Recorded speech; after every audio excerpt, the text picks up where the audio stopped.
Hi, everybody. Thank you so much for joining our webinar today. Today, we're going to be meeting with Tom Kline.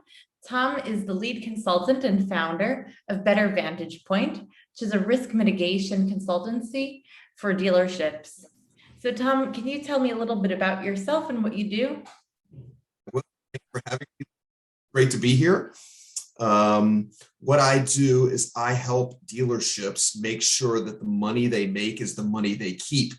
And I do that by going throughout the organization and safeguarding the dealership to make sure that customers and employees and regulators and lawyers and all kinds of people who want to reach into the dealer's pocket, we try to minimize that, putting in procedures and trying to transfer the risk to insurance companies where appropriate, and make sure the dealer is as profitable as possible. So that's what I do. Great. So we think that you would be the best person to weigh in on some new regulations that came out. So can you tell us a little bit about the new data encryption regulations for the Graham Leach Bliley Act, and a little bit about what's behind it and how this is going to affect dealerships? Yes. So the new regulations are going to be in place or need to be in place, I should say, by December the 9th of this year. So dealers are going to be required to have their full program rolled out by then. The FTC gave everybody a year to do that, and we're getting close. So the important thing for dealers, the regulations are really burdensome, frankly, and are going to require a lot of time and effort and some money in order for dealers to comply. For example, dealers have to have what's called an incident response plan. So if the dealer's data is breached for any reason, they have to have a plan on how they're going to handle that breach and what they're going to do about it. And it has to be written, has to be approved by the board of directors.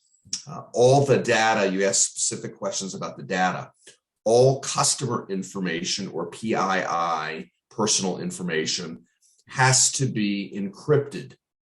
And the regulations say it has to be encrypted both at rest and while at transit.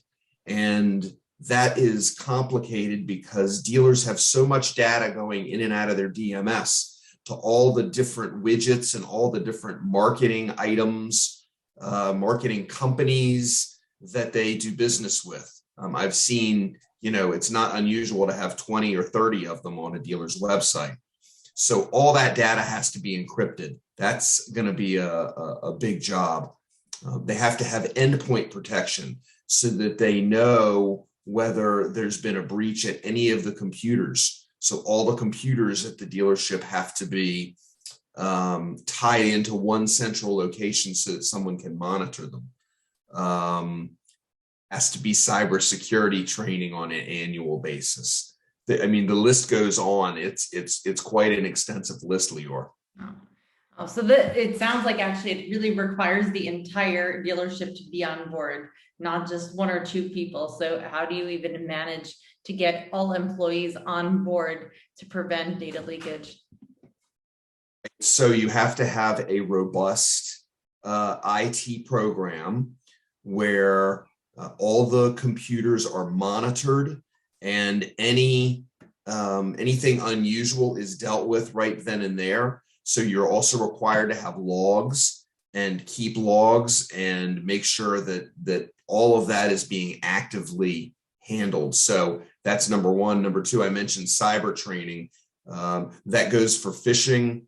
There's annual penetration tests that are required, so that you have to have an outside company come in and try to test to see whether they can get in or whether your employees will fall for various tricks, which are some are pretty obvious, but it just requires the employee to slow down and think about what they're doing, right? You have to look and see whether the domain name, when there's an attachment, whether it is the exact domain name or it's a spoofed domain name and maybe they left out a vowel or a consonant, and unless you're unless you look very carefully, you wouldn't notice. So some hackers will send out emails to employees saying, spoofing the dealer's name or the controller's name or the COO's name. So all that has to be tested.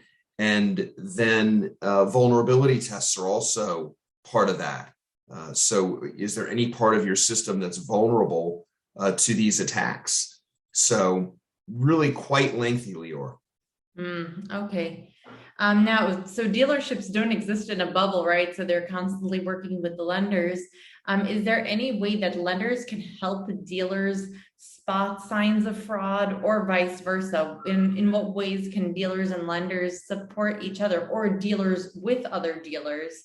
How can they better utilize that network to spot fraud and beat fraud? It's a good question.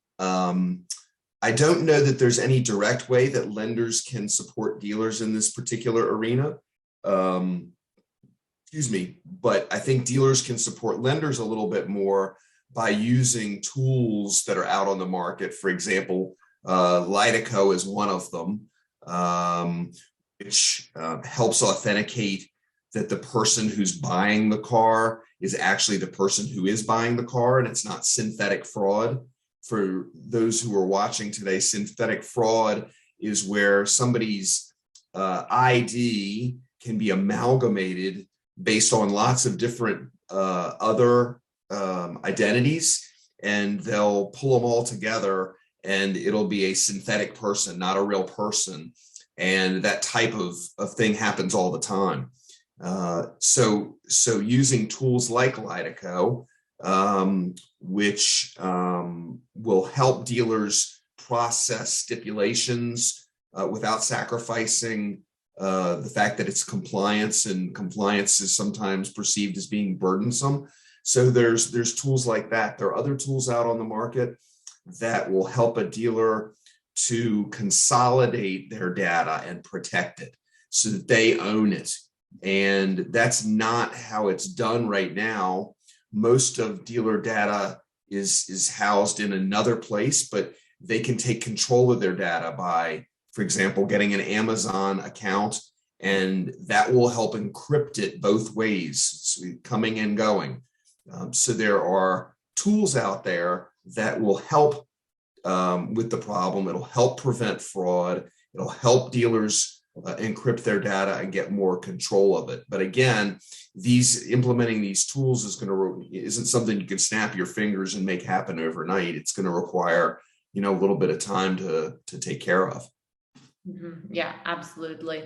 I think you're right what you're saying. Technology works together with what you said earlier, having everybody on board, having everyone informed about some of these changes. Synthetic fraud is on the rise.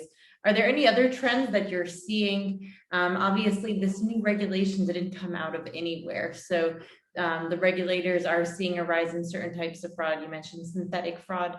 Are there any other types that dealerships should be especially alert to, something that's becoming more widespread? Are there any types of fraud that are becoming less widespread than they were in previous years? Can you give us a sense of that? Sure. My experience is that sales managers need to slow down when they get a customer or someone who is pretending to be a customer. And for example, people taking delivery out of state. They're going to meet them at a McDonald's on the corner of somewhere and somewhere, right? 99 times out of 100, that's a fraud. And sales managers are so busy trying to sell cars that unless they're specifically trained to slow down and really examine the steps, really examine what's going on and think through what's happening, that's one of the biggest areas I see is the out of state delivery, because they can't get there. And the way it usually happens is they'll deal with the person through the whole transaction, and then at the last minute the person will call and say, I can't make it. I have a problem. I can't get there. So I'm sending, my substitute to pick up the car and take delivery and that kind of thing. That's usually how it goes. And I've heard it happen over and over and over, and every single time it's fraudulent. So, and it's important for dealers to know what kind of insurance they have, Leor, to know whether something like that, if that happens for them, whether that would be covered or not. So it's important for them to read and know what's in their insurance policy under what would be called the trick and device coverage under their open lot coverage. So, so that if it does happen, they at least will have some recourse and they won't have to take the loss entirely on their own. Does that make sense? Yeah, definitely. And can you tell me about any other warning signs to look out for? So you mentioned out-of-state customers, that's a red flag. Are there any other red flags that dealerships should notice when they're interacting with their customers? Well, you're using the word red flag, so making sure they comply with the red flags rule is really important. So the red flags rule says that you have to have 2 pieces of identification to confirm that that person is who they say they are. And most of these checks are done electronically. I was recently at a dealership and went through their kind of F&I menu, and it's like a dashboard. And in looking at that dashboard, there was a column for the red flag, and it was as simple as a red X or a green check mark. And just at a quick glance, the managers were blowing right past the red flag, and they were delivering the car anyway. So if you have a policy at your dealership, having a policy is great, but someone has to check behind that and audit it and make sure that it's being used, because at this particular dealership, they had a red flag policy, which is you just don't blow past that check mark or that X. You have to actually research what's happening, make sure that person is who they say they are, and follow the procedure. So I'm going to tell you that most dealerships have procedures in this area, but whether they've looked at who's complying and who's not complying is really kind of where the rubber's meeting the road. Okay, so is there any way to kind of enforce standardized procedures and enforcement? I mean, is there anything that the people who are in charge of compliance can kind of enforce these rules? So it's a great question. First, you have to have a compliance program. There are still a lot of dealers, believe it or not, who don't have a compliance program. They don't have a compliance officer, and they don't have somebody who's checking behind these transactions and reporting that back to the dealer. So I think it's important. The first step I always say is to have a written compliance charter, where if a regulator comes in and they can say, and sometimes they'll ask, do you have a compliance charter? And it's a very simple document. Anybody who would like to see a copy, feel free to reach out. I'll be glad to send it to you. But it basically says we as a company embrace compliance. It's something that's important. So-and-so is going to be our compliance officer and will be responsible for checking behind. And then you have to actually have the compliance officer checking behind, or you have somebody like me who can be kind of a part-time as you go compliance officer. And there are plenty of guys like me. Nobody like me because I've been in the business for so long, and my family's been in the business since 1925, and I was a dealership owner for 30 years. So that kind of differentiates me. But having these checks and balances in your dealership, not just in the compliance area, but in all areas is super important to be able to pick these things up and make sure they're not happening at the dealership. Yeah, absolutely. So I think that most dealerships are aware on some level, different levels, about the importance of all these regulations and of being compliant. Some are actively taking steps to ensure compliance, especially given the new regulations. But it's like the carrot and the stick. So the motivation to do the right thing, to stay within the boundaries of the new rules is obviously something that dealers care about for their reputation. But what about the actual penalties? It may depend on the state, but can you speak in general about what are dealerships facing for being out of compliance with these new regulations? Sure. So in the last 30 days, there have been two specific things that have come out. Number one, the Federal Trade Commission fined Napleton Auto in the Midwest $10 million for allegedly, and I don't know, I don't work at Napleton, but what the press release said is, number one, they were inserting products into the retail installment sales contract that the customers didn't know about. One customer was actually quoted in the press release saying that they inserted $4,000 worth of products that he didn't know about. And further, the FTC then did a survey of their customers.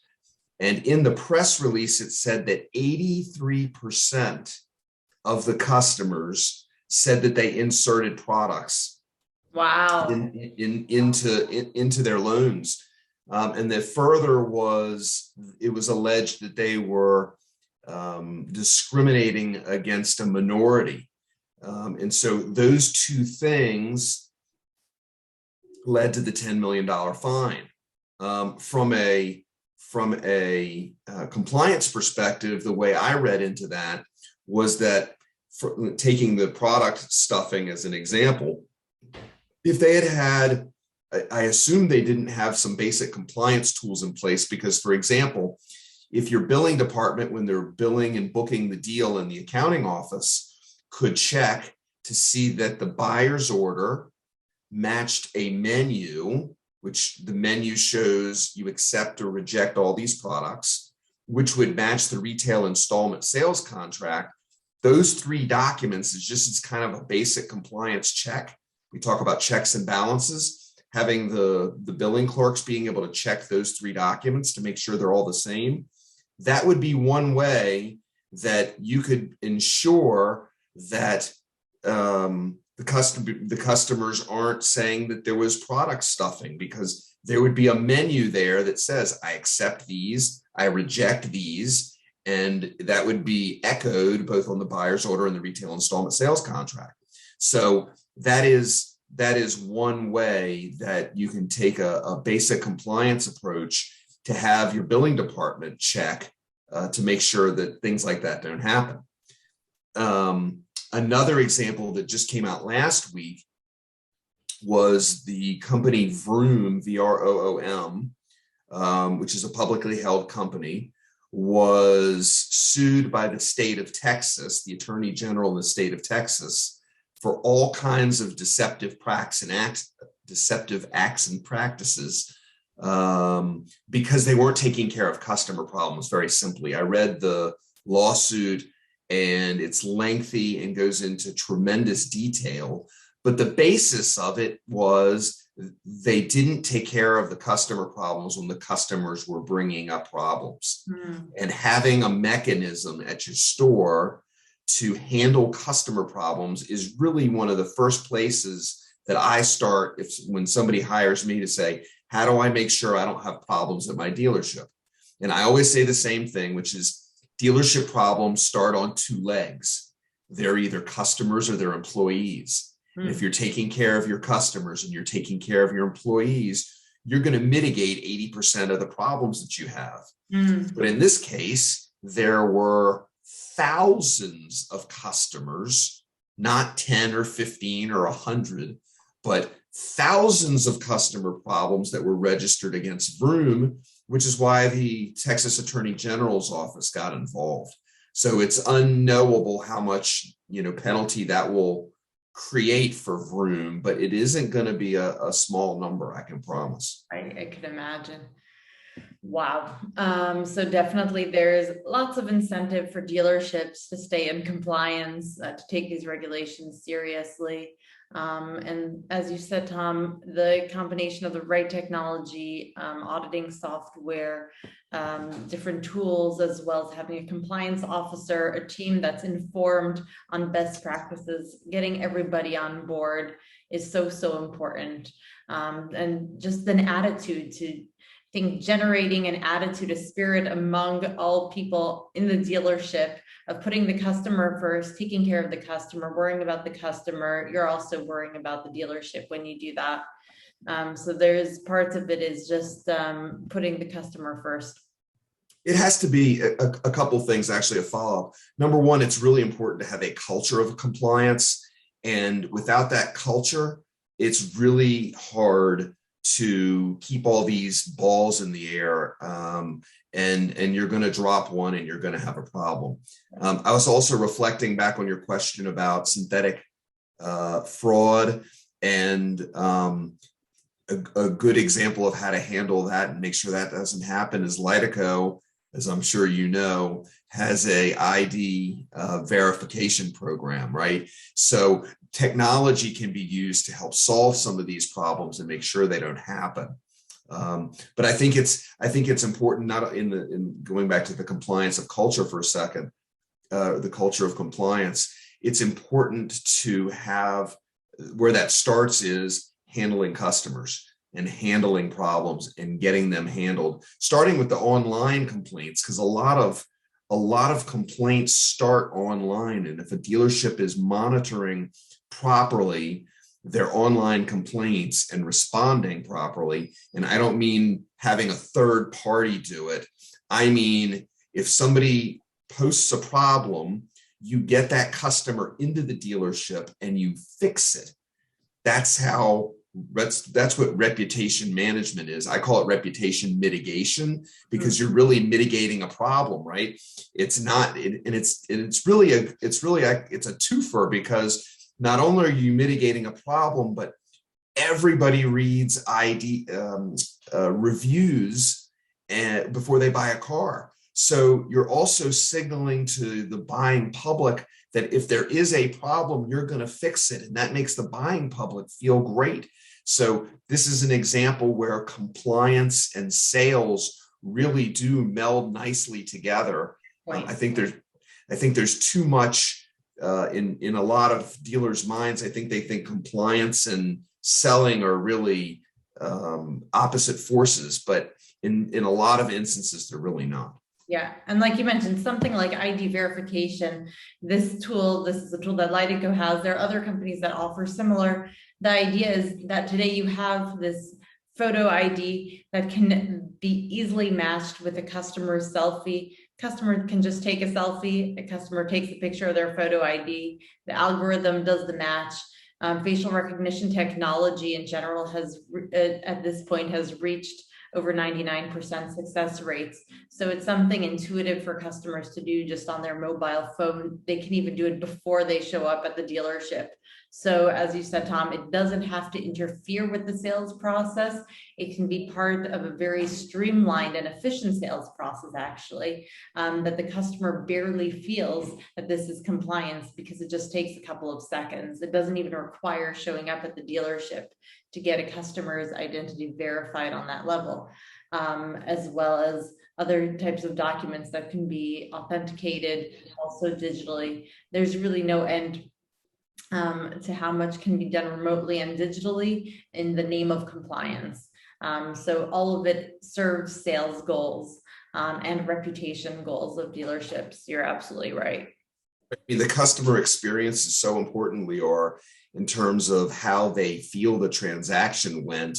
And when something goes wrong, how they feel about how the rest of it went is going to also affect what they're willing to do and how upset they are. So the smoother the transaction can be for the customer, the better it's going to be for the dealership, the better it's going to be for reputation. It'll be good all around.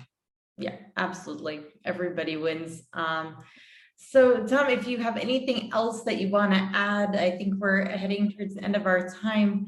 Do you have anything else that you want to add to this piece of the new compliance puzzle?